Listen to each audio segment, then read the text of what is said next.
Very good morning. Jai Shri Krishna Guruji. Thank you for joining the Devi Mahatmyam Parayan. Wishing you all a very happy Navratri. Om Shri Gurubhyo Namaha, Om Shri Ganeshaya Namaha, Om Shri Saraswataya Namaha, Om Shri Mahalakshmi Namaha, Gurur Brahma, Gurur Vishnu, Gurur Devo Maheshwaraha, Gurur Sakshat Parabrahma, Tasmai Shri Guruve Namaha. So today we will be continuing the Devi Mahatmyam, the second episode, which is meditation on Mahalakshmi. But before that, I want to give a very small recap on the lesson we did yesterday. Now yesterday, the story was about where it all began and how the story was narrated to two important characters. One was the king, Surata, and the second person was the Vaishya, and his name was Samadhi. So both of them had the same problem. One was the king was thrown out of his kingdom by the enemies, and the Vaishya was thrown out by his own family from his home because of what? The wealth. They took away his wealth, his own kinsmen, and threw him out of the house. Both of them meet in the jungle, and there they were wondering, each one had the similar issues. The king also was constantly thinking about what is happening to his kingdom.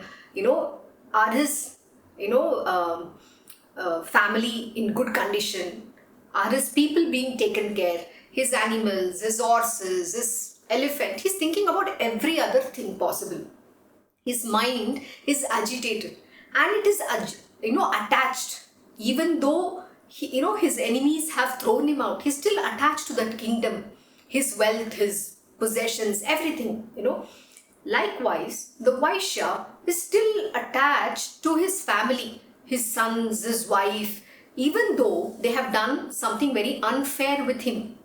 So the king, meets the Vaishya, that is Samadhi, and he asks him, "What is happening, sir? Who are you? And why are you so upset?" And then the Vaishya tells the king about how his mind is so, attached. It's in the bereavement of his family. He's not able to get out of that state. Why is it happening? Why is this delusion? Why is this delusion that he's got? What is it all about? So they have a similar kind of questions and they don't know what to do. And that is when they approach the sage in the forest. They find the hermitage of a great sage and they go and approach him with humility and humbleness. And then they ask him this question: what is this delusion that both of them are going through? They are in a similar state. Why is the mind so much attached to possession, family, wealth? And then the sage gives a beautiful explanation, and that is the beginning of this Devi Mahatmyam Parayan. Now in that he's narrating a very beautiful story about Lord Vishnu, who is in the Yoga Nidra. And there are two demons which is born out of his own ear, the wax from his ear. The name of the demons are Madhu and Kaitava. Now before that, I'll just take a small pause and explain the questions which the king and the Vaishyas asked the sage. They asked a very valid question. Why does we human beings in our world, even though we go through so much of trials and tribulations, yet our mind is still attached to the body, to the family, to possessions, to wealth, and we crave for more and more. Our desires keep growing.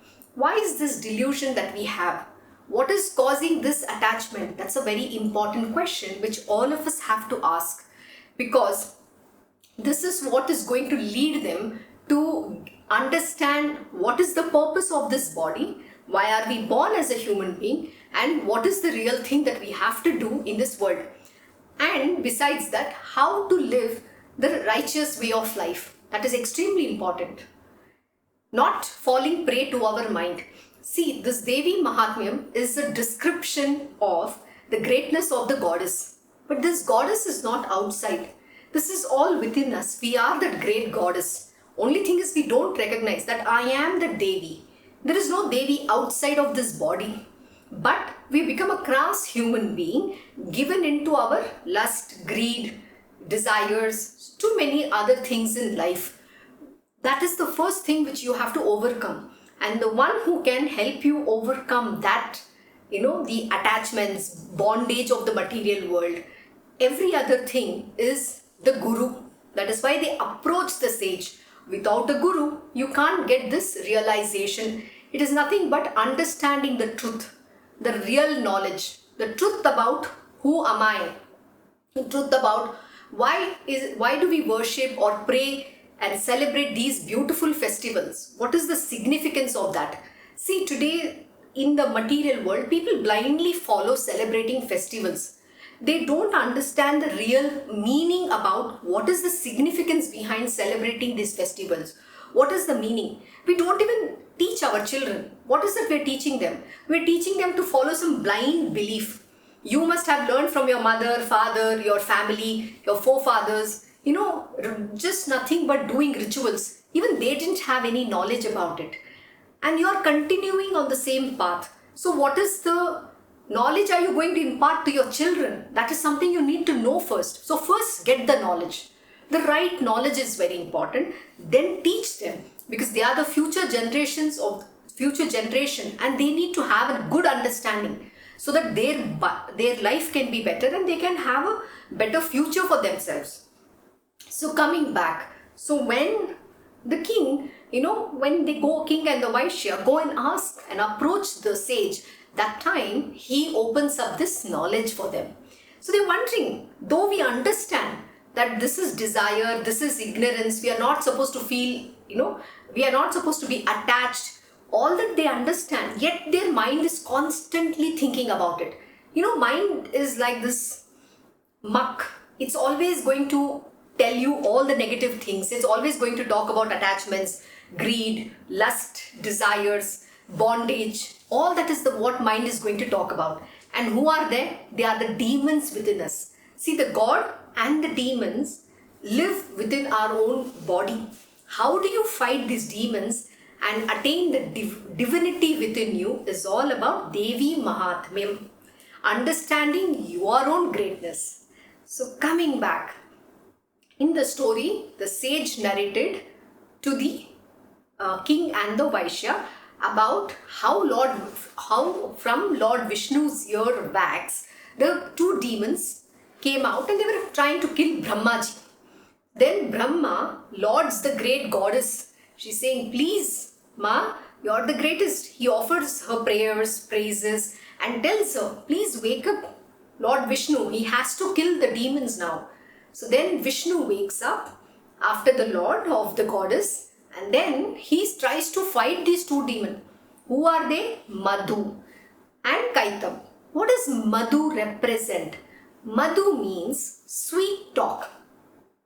It's like, in the material world, you should observe in the material world. People only talk sweet things. There are few people, not everybody. We call them sweet talkers. They don't mean good for you. They're always talking very sweetly. And you know what they'll do? They'll go and backstab you. You should learn to recognize these demons. Don't go by a human being's appearance. They're all demons in the form of human beings. Everybody must have faced at some point in time. Those who you trust or believe thinking that they are good, same people will go and backstab you. Okay? And these sweet talkers have a way of affecting your mind. What do? First of all, your mind has fallen prey to these demons. Your mind always loves to hear your own praises. Your own, oh, you're the greatest thing. And we feel very elated. Oh, wow, I'm being praised. That is the reason why my Krishna Guruji will never praise anybody. Please remember, you should never fall for anybody's praise, because that is not the truth. So don't go by what people tell about you. I'm not saying everybody does that. I'm talking about the sweet talkers. They fall in a certain category. They have an ulterior motive. They want something from you. They will use, how to first, make you feel elated or try to fall for whatever they are saying. So please recognize these people in your life and then you can see through them. This is what my Guruji will teach, never fall for what people say about you, whether it is praise or whether somebody says bad about you. And that is why in spirituality, we're taught a very beautiful word, and that is called equanimity of mind. What does equanimity of mind mean? When somebody is praising you, don't feel elated. Oh, there's nobody greater than me. That's the kind of attitude you get. The ego rises in a person. It's called inflated ego. The next is when somebody says something bad about us, we feel very bad. Oh God, look at how, we feel horrible. And that's called a deflated ego. At the end of the day, both are still nothing but ego alone. And the deflated ego is much bigger than the inflated ego. So, never trust any human being. My Guruji's first rule in spirituality, the lesson is never trust any human being. He will say, only believe in God alone. Don't trust, because everybody operates from their mind alone, and mind is filled with these demons. Okay? So next, let us understand who is Kaitaba. Kaitaba is the demon who doesn't allow us to listen to the voice of the divine Lord within us. Why should Vishnu fight these two demons for 5,000 years? What does that represent? That represents the divine Lord is telling us within us, listen to me, come to me, stop running behind this material worldly existence. See, God facilitates everything. What is due to you, you will anyway get. But why are you getting attached? Why are you creating more karmas? Why are you getting lost in the material world? Come towards me, look at me, listen to me, hear me out. And 5,000 years he's been fighting the demons. And we don't want to listen to the inner voice. We are so lost in our mind. Our mind doesn't allow us to listen to the voice of the divine Lord, because the mind talks louder than the voice within. So that little subtle voice is unheard by us. So Vishnu has to fight very hard really to kill the demons called Madhu and Kaitava, so that we will look within us. We will start looking towards him. We will understand, oh, okay, this is the truth. The only time when you listen, it's the time when you listen to him is when all the delusions will go away. Not until then. It's called the veils of Maya. Please remember, this whole universe is run by the Mahamaya. Yesterday we did this lesson. How does they operate? Why does this delusion in place? But very few get this opportunity. This human body itself is an opportunity to overcome the bondage. Free yourself from the cycle of birth and death, and attain the divinity. You don't have to, get into that cycle of birth, rebirth. This is an opportunity. Human birth is the most beautiful one. So why are you wasting it? And very importantly, everybody doesn't get a guru. When you get the blessing or a grace of the God is when the guru finds you. You don't find him. So when you have a guru in life, he takes care of your karmas. He ensures your future is beautiful. He removes all the obstacles from your path. His grace is like a firewall around us. And we waste this opportunity when we meet the guru. We always go with him with petitions for petty desires. We'll say, Guruji, I need this, I need that. No, go and ask him for knowledge. Go and ask him that you want to overcome this bodily attachments, the worldly attachments. And most important thing, the guru is never saying to anybody that you have to give up your duties, responsibilities, or whatever that you're supposed to do in this world. What he does is, he empowers you, makes you realize the truth, and teaches you how to be detached while performing your karma.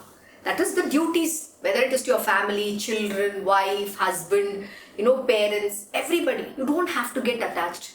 You just have to serve your purpose.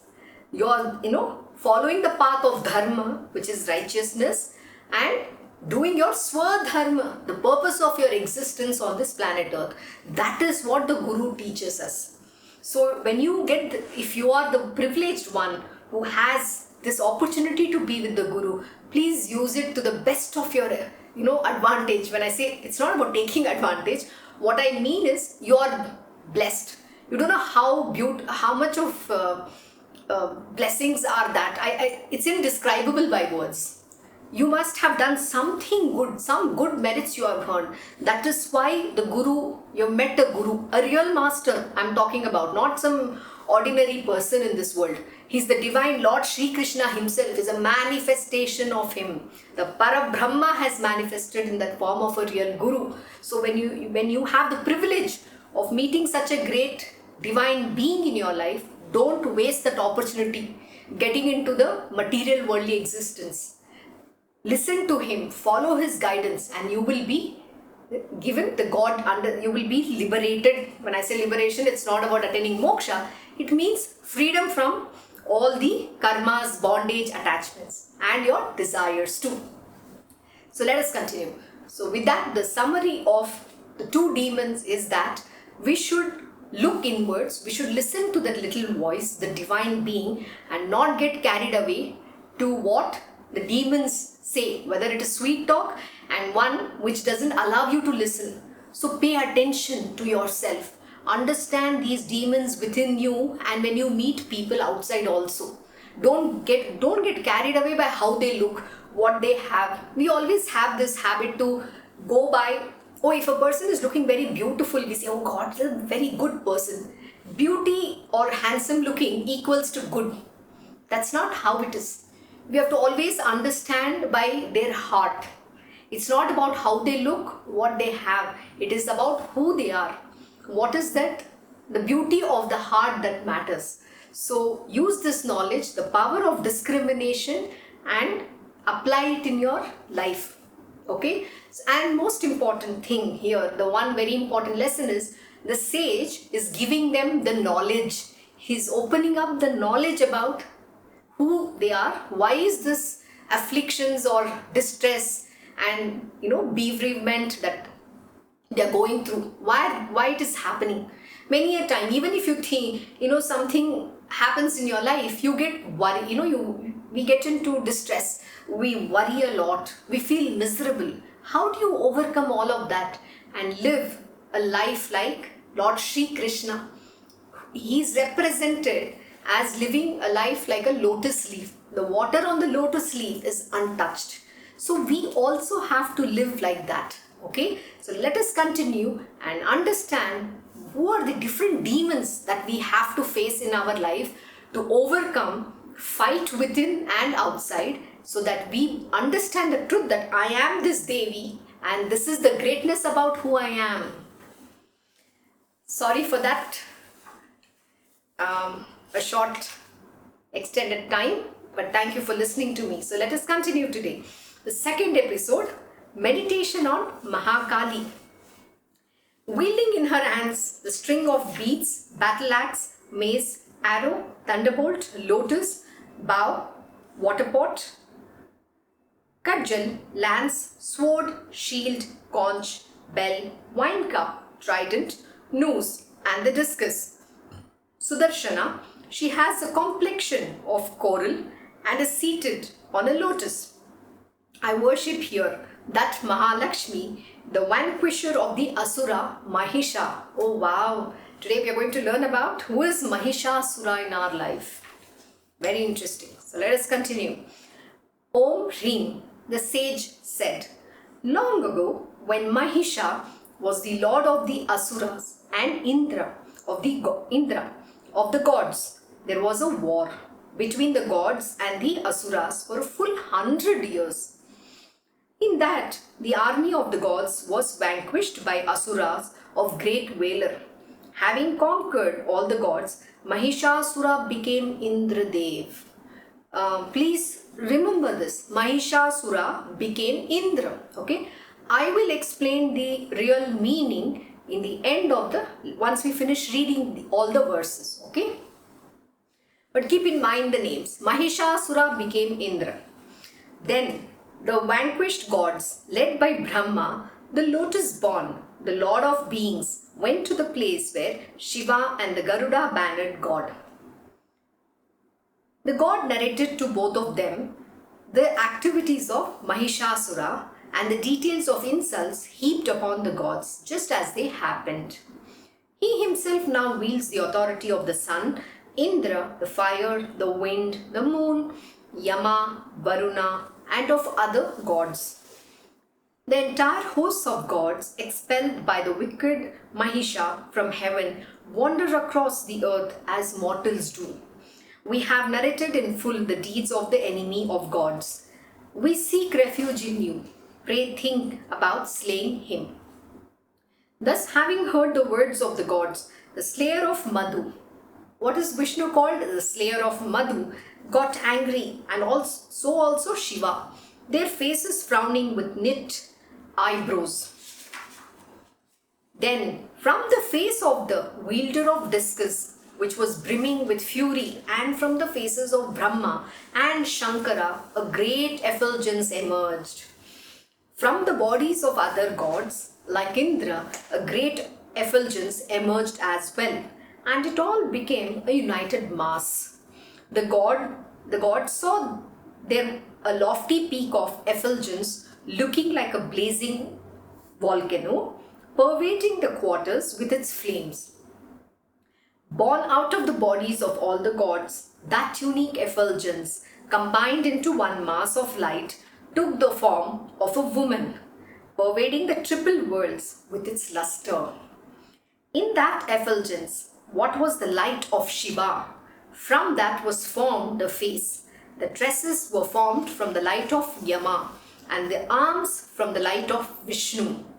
The two breasts were formed from the light of the moon, the middle portion from the light of Indra, the legs and thighs from the light of Varuna, and the hips from the light of the earth, the feet from the light of Brahma, and its fingers from the sun's light, the fingers of the hand from that of the Vasus, and the nose from the light of Kubera. Her teeth were formed from the light of Prajapati, the Lord of beings. Likewise, the triad of her eyes was born from the light of fire. The eyebrows from the two Sandhyas, her ears from the light of the wind, from the light of other gods as well. The auspicious goddess was formed. Devi is being formed. Imagine how powerful she is. Each aspect, what does that represent? Let me give a small pause here. What is this representing? We say, right, the entire body, we have different gods. We have 3,33,000 crores of gods and goddesses. So do you understand why that representation today? Every part, like this eye, it's come from a power. It's one of the god represents our eyes, our teeth, our hands, our limbs, everything, our face, every aspect. Just imagine here, he says, the nose, comes from the light of Kubera. And that's why we have pride. Kuber is money. So we have pride, sitting on our nose. So every aspect is so beautifully represented. And those Lord gods reside in that part. So that is their domain. And that is why this body itself is a temple. We need to first understand this truth. So the Devi is now being born. Imagine how powerful she is. And that is who you are. Then, on seeing her born out of the lights heaped from all the gods, the immortals, afflicted by Mahisha, became happy. Then the gods gave individually to her their respective weapons. The wielder of Pinaka gave to her the trident, drawing it out of his trident. The dark god also gave the discus, whirling it forth from his own discus. Varuna gave her the conch, Agni the lance. Vayu gave her a bow and a pair of quivers filled with arrows. Indra, the thousand-eyed lord of the gods, gave her the thunderbolt, taking it out of his thunderbolt, and the bell from his elephant, Airavata. Yama gave a cudgel out of his cudgel of death, and the lord of waters the noose. Brahma, the lord of beings, gave her the rosary of beads and the water pot. Surya placed his own rays on all the pores of her skin. Kala gave her a sword and a spotless shield. The milky ocean gave her an unsullied garland, a pair of unaging garments, a brilliant crest jewel, A pair of ear pendants, bangles, a luminous half-moon ornament, bracelets in all arms, a pair of shining anklets, likewise a unique necklace and bejeweled rings on all the fingers. Vishwakarma gave her a brilliant axe, missiles of various forms as well as an unbreakable armor. The ocean gave her an unfading lotus garland to wear on the head, another one to wear on the breast, and a very beautiful lotus to be held in her hand. Himavan gave her the lion as the vehicle and various gems. The Lord of Wealth gave her a drinking cup always full of wine. The king of all serpents, Sesha, who bears this world, gave her a snake garland bedecked with huge jewels. Honored with ornaments and weapons by other remaining gods as well, the goddess roared with loud laughter again and again. The entire sky was filled up with her immeasurable, stupendous, terrible roar, and great was the echo that arose. All the worlds were agitated and the oceans raged. The earth quaked and all the mountains rocked.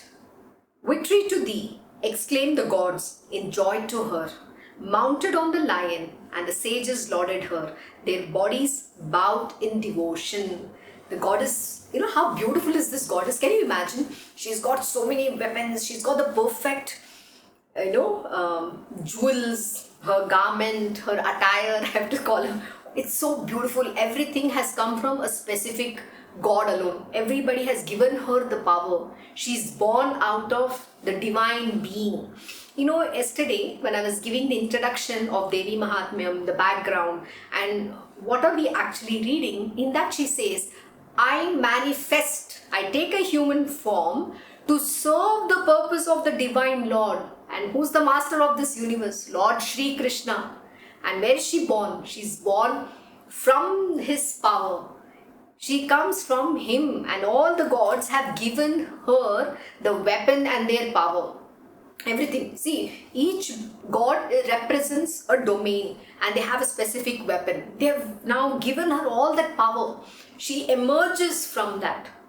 And then they bless her with all these, their weapons, because she's the only one who can fight. That is why she's called Shakti, the power potency of the divine Lord.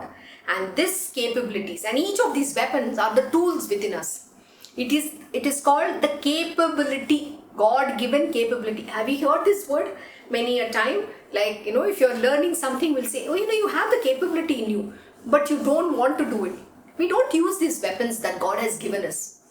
And those are his powers. We have to use that so that we can serve the purpose of this human birth. But what happens to a human being? The first thing we'll start is, I don't know, I cannot do this. I just don't know how to do. I'm incapable. Has God given the capabilities? All these weapons represent the potential within us. But what is that we say? Oh, I don't know. The word is I don't know. I don't know means what? I don't have knowledge. I don't even know I have these tools within me. That is our problem today. We are very ignorant. And what is that we need to learn? The capability. I'll just give you a very simple example about my own self. In the last 10-15 days, we've been very sick, including my Guruji has been very, very sick. He's down with viral. I've also been down with viral, but not affected as much as him. So it was a big test for me this year. I take it as a test. It is to see whether I fall prey to these demons or not. See, the demons, yesterday we learned, right, in one of the words it was mentioned, the demons besiege this body. So through illness, in the form of illness, they are demons alone. Even the sickness is nothing but the demons. They besiege your body so that you don't perform. You don't evolve. That is what they want. So how do you fight? If I had, the other day, I was very sick. I was literally not able to even wash the gods.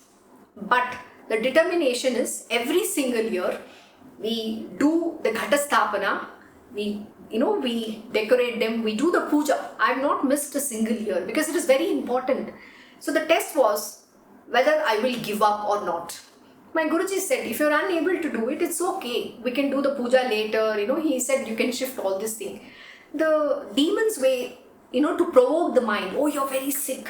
It's okay, you go sleep. It's fine 1 year. People can understand. Everything is possible. Guruji himself has given permission. Guruji is only testing you. His job is to see whether you're going to rise above or not. The knowledge is there within you. My Guruji will always say, are you dying? If you're dying, then we'll talk about it. If you're not dying, get up and do. This is the way to fight the demons within us. This is the way to overcome the sickness within us. And I was able to say, okay, fine, we will do. We have one other disciple here. She was very helpful, trying to assist me through the night to finish the task. I didn't give up. Giving up is very easy. And what happens, the moment you say, I am sick, and you go sleep, the sickness actually increases. It doubles up. Then all the negative thoughts come in us. And that makes you crippled. Then you're actually going to go the downward spiral. You cannot overcome. See, remember, sickness is nothing but the creation of mind alone. What did I say? That these demons, the negative elements, besiege us in the form of illness. But it is for us to fight. The strength is within us. This is the power we have, the capability to do. Like my Guruji will say, you're not dying, right? So you can do. So it is my own ability either to rise and become divine or fall and become crass human being. This is all the truth. There is nothing more than this. You are not some human being. This is what I'm teaching. The spiritual scriptures, whether it is Bhagavad Gita, Uddhav Gita, any scripture, Devi Mahatmyam, everything is telling you are the divine being. You are not an ordinary human being. Recognize this divinity within you and rise above. Don't become a mundane and an ordinary human being. So that is what we are learning here. So coming back. So it is in us, the human beings, to rise or fall down. It will come in sickness. It will come in the form of sickness and in many other ways how the demons will attack. But don't fall prey to that. Have that faith and conviction. My God is with me. My Guruji's grace is with me. Nothing shall befall. But what does the Guruji want to see you? Will you stand up to being spiritual and divine, or you will become a crass human being? So these tests are important to show your strength. Application of knowledge is very important. Knowledge is what we are learning. Understanding the truth at the right time, you have to apply this knowledge. See, the enemy is not going to attack you, giving you a notice. Oh, I am now going to attack you. Be prepared. The enemy will attack you when you're least prepared. So that's how the demons also attack us. And at that time, apply this knowledge. Know who you are. Know that I am this goddess. My Guruji is there. My God is with me. Nothing shall befall, and rise. And always have faith in the divine Lord. You don't have to bother about anything else. His grace will be always on you. Have that faith and go ahead in your life. You can do anything. The word impossible says, I am possible. So let us continue.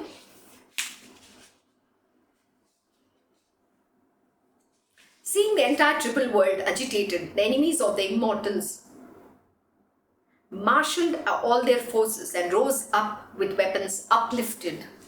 Ah, what is this? Exclaimed Mahishasura in wrath and rushed towards that sound, surrounded by all asuras. Then he saw the goddess pervading the three worlds with her effulgence.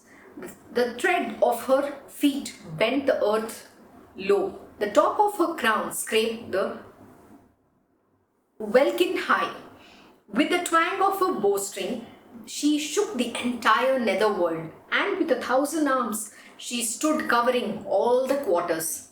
Then began the battle between the goddess and the enemies of gods, where the quarters were illumined by various arrows and missiles thrown at each other.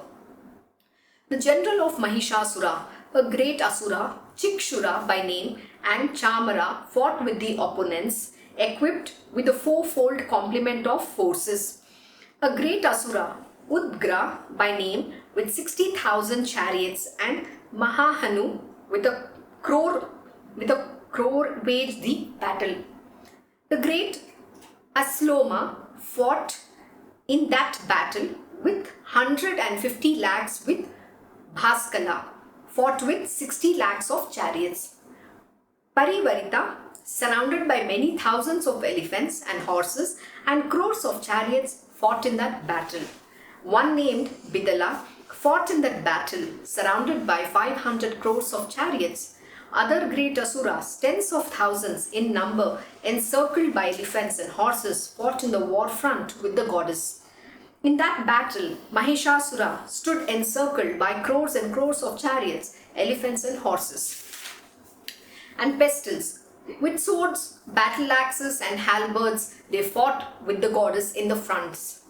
Some hurled lances, some other threw nooses. They began to attack the goddess by striking her with swords. The goddess Chandika also quite playfully cut into pieces those arrows and missiles, pouring them on her own arrows and missiles. Praised by the gods and the sages, the goddess Ishwari, showing no fatigue. There is a word interesting, showing no fatigue in her face, cast arrows and missiles on the bodies of asuras. So far you have heard how many asuras she's been killing with so many arrows, missiles, pestons, different weapons. And she's also using the right tool to destroy those weapons what the asuras are shooting at her. But here there's a very important word. She's been fighting. Ishwari, Chandika has been fighting. She's showing no fatigue. What does that mean? She's not saying, oh, I'm weak, I'm tired, I can't do this, I have to take rest. Have you seen human beings? Little bit work they'll do. I have done so much work. Who says that? Our mind tells us, oh, I've been doing so much work, morning till night I'm working. My Guruji will say something very beautiful. When people come and tell him, I'm working really hard. Hard work or hardly working? We don't actually do productive work. We waste time on phone, then we do frivolous things. There is no structured approach. You should actually write down how much of productive hours have you actually worked, and you will know maximum 2 hours, not more than that. This is the truth. Earlier, before pandemic, we were actually doing 4 hours of productive work in a day.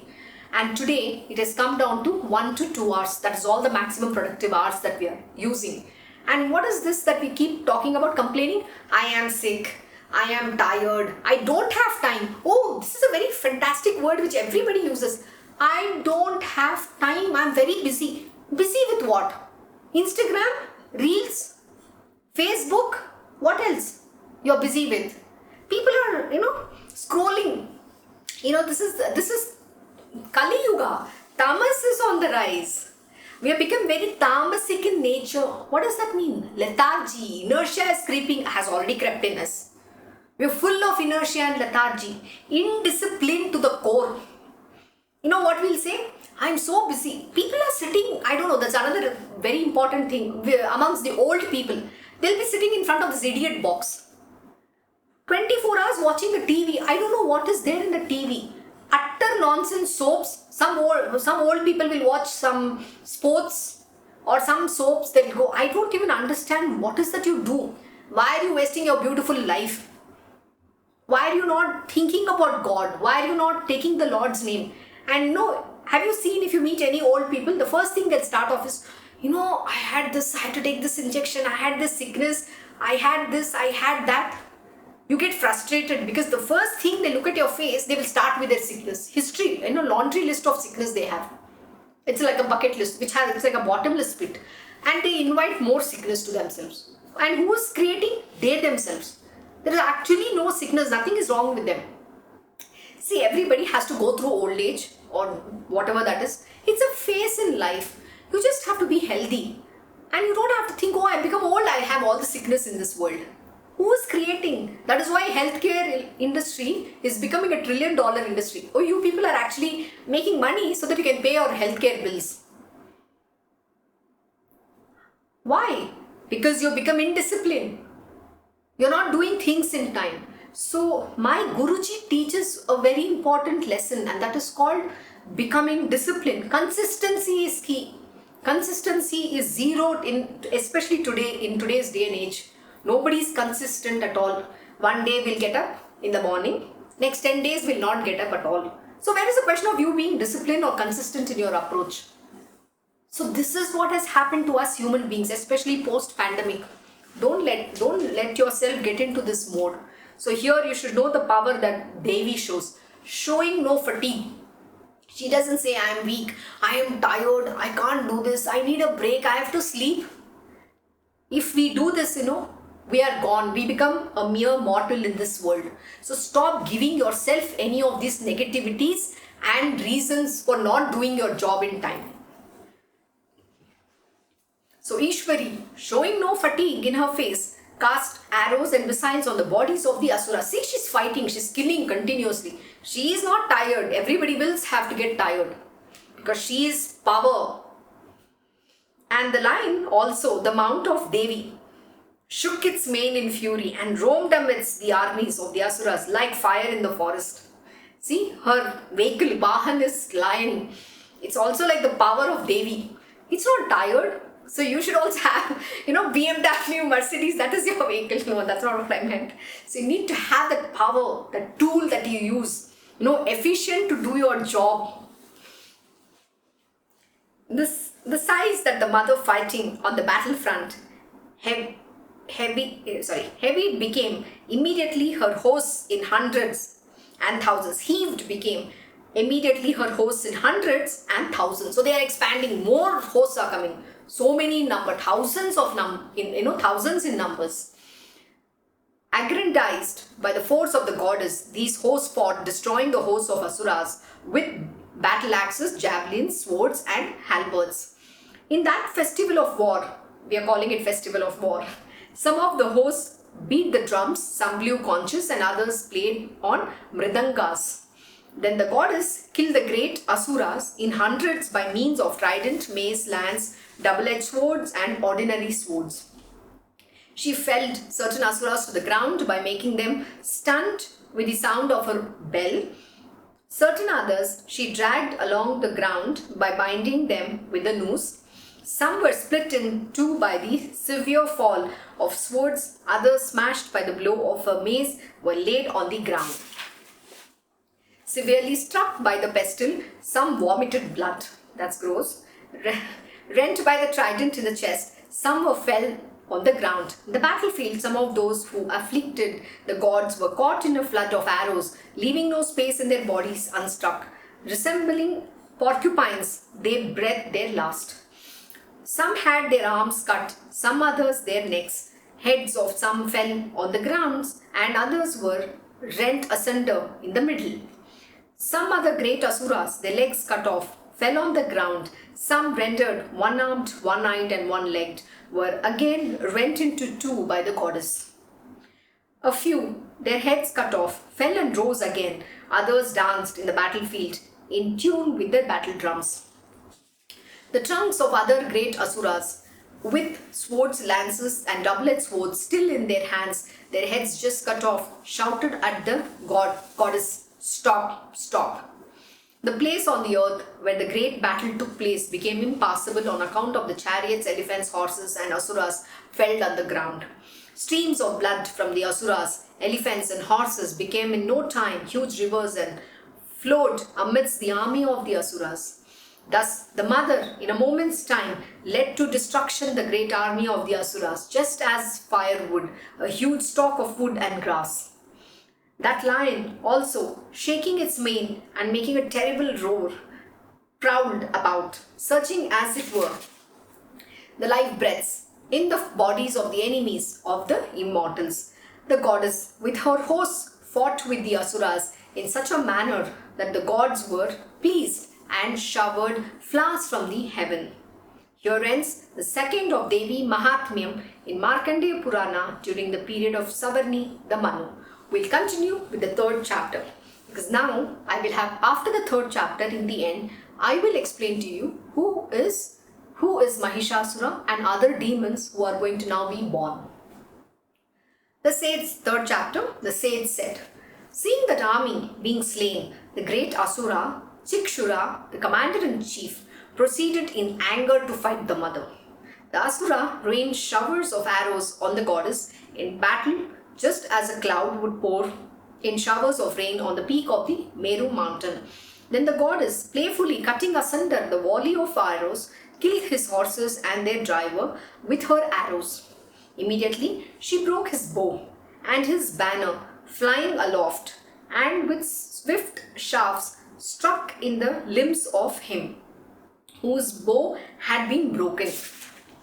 His bow broken, his chariot smashed, his horse killed, and his chariot slain, the Asura, wielding a sword and a shield, jumped at the goddess.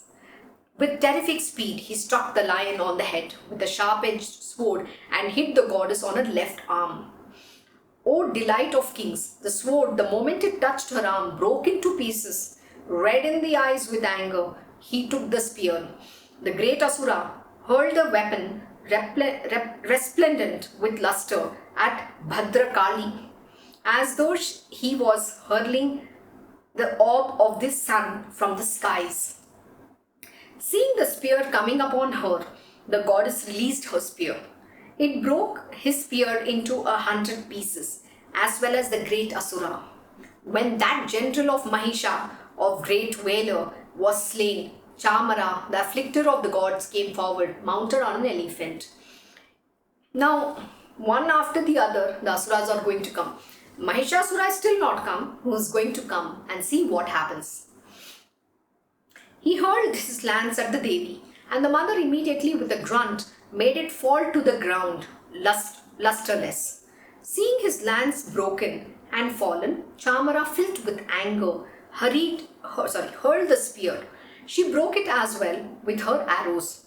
Then the lion leaped upwards, seated itself between the temples of the elephant, and engaged itself in hand-to-hand fight with that enemy of God. See, even her weapon is so strong. I mean, her Vahan, that's her vehicle, who's also fighting equally powerfully, along with the goddess. In the course of fighting, they came down from the elephant to the ground and fought quite excited, dealing each other with terrible blows.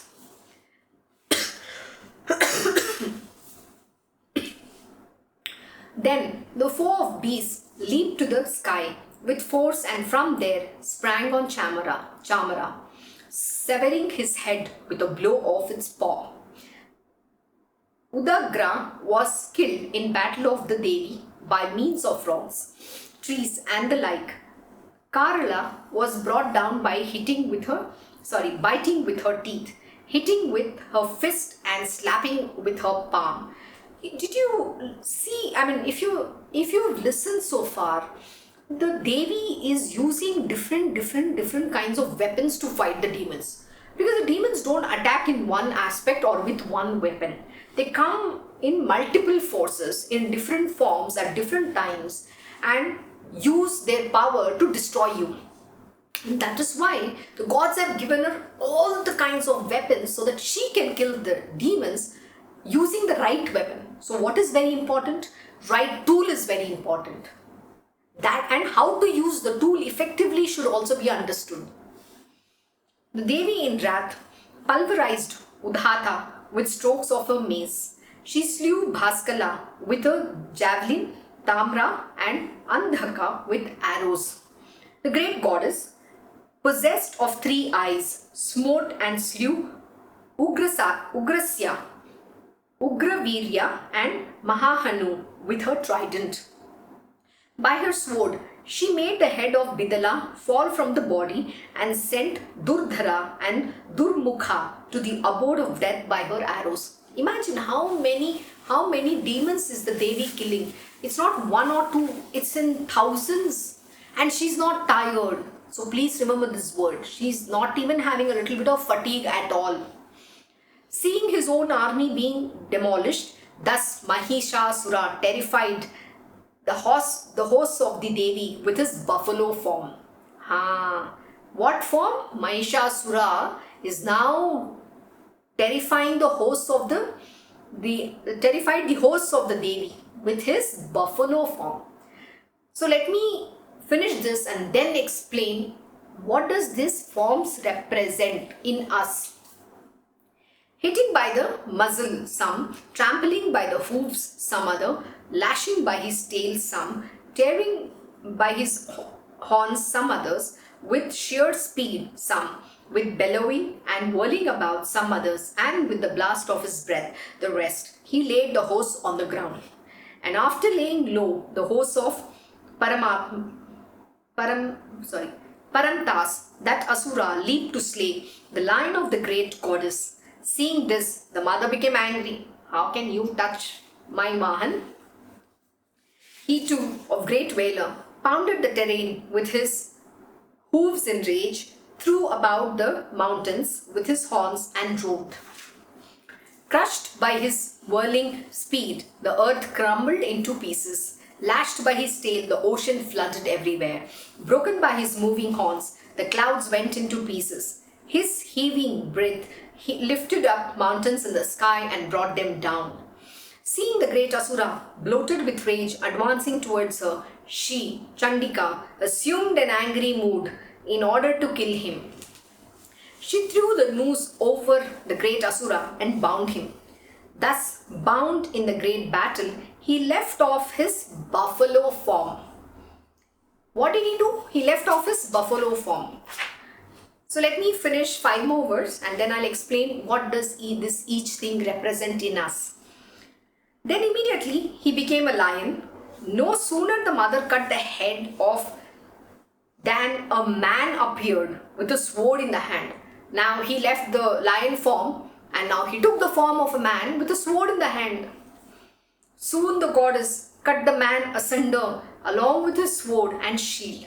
By means of her arrows, then he became a huge elephant. Now from the man with a sword, he turned into a huge elephant. The elephant pulled the lion with its trunk and roared. As it pulled, the goddess cut off the trunk with her sword. The great Asura resumed the body of a buffalo and shook the 3 worlds along with their mobile and immobile things. But once again, he again resumed the form of the buffalo. Can you imagine the power of this Asura? How strong the demons are? Enraged at this, Chandika, the mother of the worlds, had again and again a superb drink and laughed, her eyes becoming red. The Asura too, intoxicated with his strength and valor, roared and threw mountains at Chandika with his horns. And she, with a volley of arrows, reduced to powder those that were hurled at her and said to him, her words flattering and color mounting up her face due to the intoxication of the drinks. The goddess said, roar, roar, O fool, for a moment, till I drink this wine. Soon the gods are going to roar here when you are slain by me. So let me now explain what does these different forms mean. Mahishasura became Indradev. He conquered the kingdom of all the gods and took the position of Indradev. Who is Mahisha? Mahisha represented buffalo. Mahis, we say buffalo. What does buffalo represent? Inertia and lethargy in us. Have you seen a buffalo? It's very slow. It's filled with inertia, lethargy. It is always in that mode of sleeping. It walks very slowly. It's a demon. So Mahishasura, Asura is demon. Mahish is a representation of buffalo. Now buffalo represents inertia and lethargy. So what do? We become very lazy. We are filled with inertia. This is Kali Yuga and we are in the tamasic world. Tamas is a predominant. Today sattva is not there amongst any of us. We have become lethargy to the core. And have you seen the technological advancement? It is making you lazier by the day. Today, you don't have to go physically to do something. At the click of an app, you do your bank work. If you have to book something, you do the booking. If you have to order food, you don't feel like cooking. Swiggy, Zomato, and I don't know, in different parts of the world, what is it I think in Singapore it's Grab Eat, Uber Eat. You just do that. And then the food arrives. You don't even want to cook. You don't want to put effort. You become lazier by the day. And that is the demon. The buffalo demon represents that. Next, the form which is taken is lion. What does lion do? It says it's a pride. See, lion also represents a pride. It says, I know. I'm not talking about the lion, the Vahan of goddess. That's different. The demon here, the lion represents, I know. I've done this before. See, when you're lazy or you're not doing something. See, imagine example, my Guruji will come and tell, you people are sleeping, you're not doing anything. The moment you say that, he gets very irritated. You can't do this now. The way we'll talk is, I've done this in my life. I know it. I know. This morning my Guruji was giving these lessons. When you say, I know, you're never going to learn at all. I am not going to teach you. He was very clear. So, first you have to learn to shut your mouth. Don't open your mouth. The Guru has the right to correct you. I'm talking about even the teachers. They give you some knowledge. You should first listen to them. We have the ego telling, oh, I know this. I have already done this. Who is he to teach me? Why is he teaching me? I know better than him. This I know will all pull you down. This is a demon within us which doesn't allow us to learn at all. And when you're pointed out, oh, why are you wasting your time? Why are you indisciplined? Why can't you do this? I've already done this in my life before. You don't tell me, you don't teach me. This is the attitude that we show. The next demon, what is the form it takes? Man with a sword. What does man with a sword mean? So once you've been told, then again, when the Guruji points out, please go do something. Why are you not doing? Then you become infuriated. And after becoming infuriated, you fight with a Guru, saying, stop being like this. You're berating me. You're making me feel small. You always are pointing, saying something bad about me. You'll never say good about me. That's an infuriation we get. We start defending ourselves. We think the Guru is a villain in our life. See, when I said Madhu is a sweet talker, we like people who praise us, We like to gloat over the praises. We always want to hear good things about us. But, you should be very blessed if you have somebody teaching you and pointing your mistakes. Because please remember, nobody has good intentions for you in this world. Everybody is selfish with their own life. Nobody wants you to rise in your world or become a better human being. Everybody wants you to, fall down. They want you to they will pull you down. So this is the world. So please be very thankful if you have somebody who corrects you. My Guruji once was giving a lesson to someone, and one of his disciples, and this person, once told my Guruji about somebody saying, this person is always saying something, some straight talk. Like example, you say things not in a diplomatic way. You just say as is. People don't like when you say things to their face, The truth is always bitter. That is why we say truth is bitter. When you say the facts, people don't like it. They want everything to be sugar-coated. In my own case, my Guruji will teach me, you need to learn to be diplomatic. You can't just say things the way it is, because everybody cannot understand the truth. They can't accept. You have to, be a little diplomatic in how you say things. Yeah, I speak very straight. So most of the time people might not like me. But that's not the point. The point we're trying to say here is, it's important to recognize people. Don't fall for sweet talkers. That is my point. And because if somebody is correcting you, please know that that person has nothing in their heart. It's not doing anything good by pointing your mistakes to, My Guruji will say, I don't have to reach any destination. You have to reach somewhere. So you have to perfect yourself. So learning is important. So the man with the sword, the demon in us, shows our, infuriation. It opposes the Guru or the teacher, the one who's teaching you, telling you don't do this or do this. So that's the demon. You should recognize it. Learn to recognize when these things happen. This happens with us every single day. And be very conscious about it and fight the demon right there. Know that these weapons are with you. You are that goddess Chandika. You are that Ishwari. Fight the demons. Next, what happens?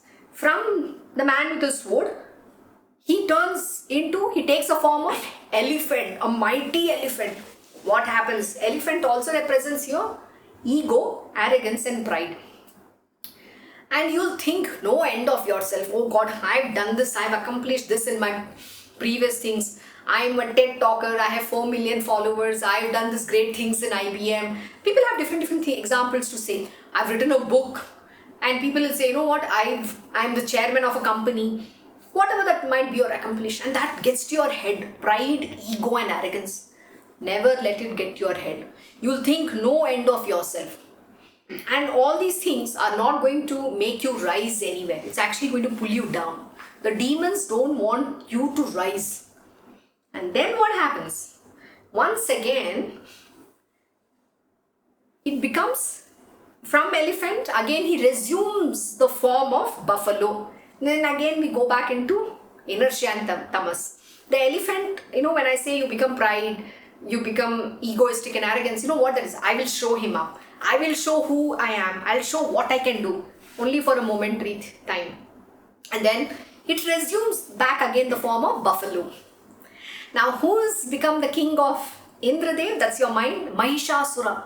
Now when he has usurped the god's kingdom and now he's become the lord of the mind, what happens? He's conquered. He has made your mind tamasic, filled with inertia and lethargy. He's not going to allow you to do anything. Today, even I've seen youngsters giving excuses, reasons. I have no time, I'm stressed out. Have you heard this term, stressed out?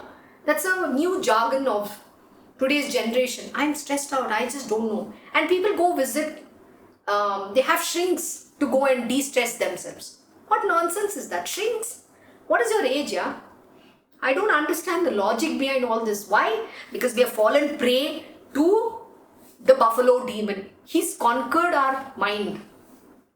So this is the real truth about who these demons are. Now do you recognize these demons within you?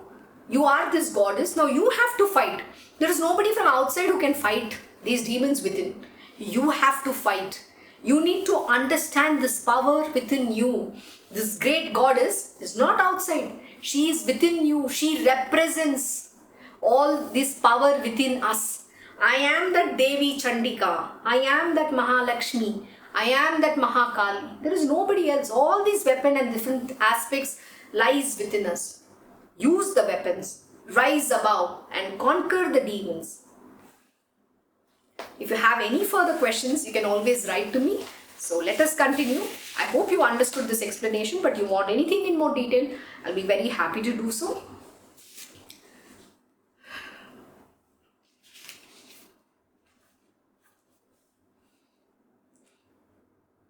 So the goddess said, roar, roar, O fool, for a moment till I drink this wine. Soon the gods are going to roar here when you are slain by me. The sage said. Exclaiming thus, she jumped and climbed on the great Asura. Crushing his head under her foot, she hit him with a trident. Then, crushed by her foot, he was able to emerge only as half of his self from his own mouth, overpowered by the valor of the goddess. Continuing to fight as half of his self, the great Asura was beheaded by the goddess with a sword and slain. Then, crying in consternation, the entire army of the Asuras perished, and the entire host of gods derived immense delight. The gods, along with the divine seers, lauded the goddess. The Gandharva kings sang, and the hosts of Apsaras danced. So Devi has killed Mahishasura. That is why she is known as Mahishasura Mardini. Here ends the third of Devi Mahatmyam in Markandeya Purana during the period of Savarni, the Manu. Thank you so much for joining in the Devi Mahatmyam Parayan and listening to me very patiently. I know today we have slightly exceeded the time. Tomorrow we shall continue 4th chapter of the 2nd episode. If you have any questions, please reach out to me. Wishing you all once again a very happy Navratri, Day 2. Om Shri Mahaganapate Namaha, Om Shri Gurudev Datta, Om Shri Sachidananda Sadguru Sainath Maharaj Ki Jai. Om Namo Bhagavate Vasudevaya Digambara Digambara Shripad Vallabha Digambara. Om Shri Krishna Gurunathanataya Shri Guruve Namaha, Om Devi Durgaya Namaha, Om Shri Krishna Arpanam Namastu. Krishnam Vande Jagat Gurum.